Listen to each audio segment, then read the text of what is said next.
Angry Birds as such is, of course, Yeah. the big asset for us, Rovio, altogether. And as of today, a majority of our revenues is coming from Angry Birds related products, definitely.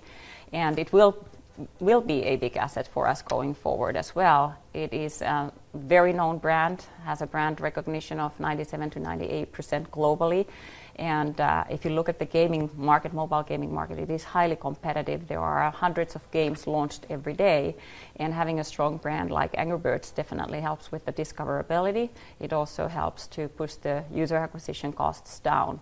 So in that sense, definitely we will work with Angry Birds going forward as well. But having said that, we are also developing new IPs, and we came out with a game called Battle Bay last year, which is not an Angry Birds game. It's totally something different. So we're looking at those opportunities as well. And how well is that new game going when you look at the different markets and also age brackets?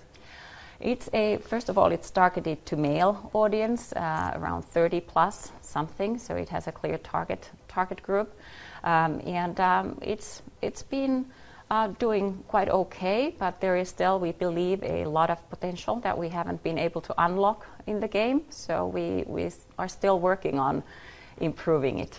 What are you planning on doing to improve it? I guess that's something that we can't disclose right now, but let's see. Okay, so we watch that carefully. I have a question on the company structure. You went public last year, and there are some voices who are saying perhaps it's better to run a company like yours in a private way, because then you don't have like the direct punishment of the market. So in hindsight, would you say it was a good idea to do an IPO? Well, I mean, there are always opinions, and you will hear, pluses and minuses. But at the end of the day, I think for Rovio, it was the decision by the owners to take the company public at that point of time, and that's how we executed it. And now we need to learn how to live as a public company. So is it a lot more difficult to live as a public company because you get all these headlines and also all these market reactions? Well, I think gaming companies are quite new in the public market, and thus it will take some time before we all understand how the game needs to be played when you're a public company, so that everybody is happy and gets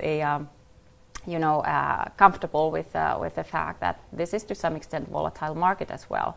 But like I said, I mean, we are doing our best, and we'll try to do our best in order to make sure that we find the right balance with the markets as well. Okay, thank you very much. Thank you.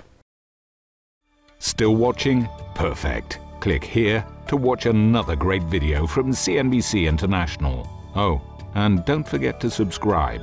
Thanks for watching.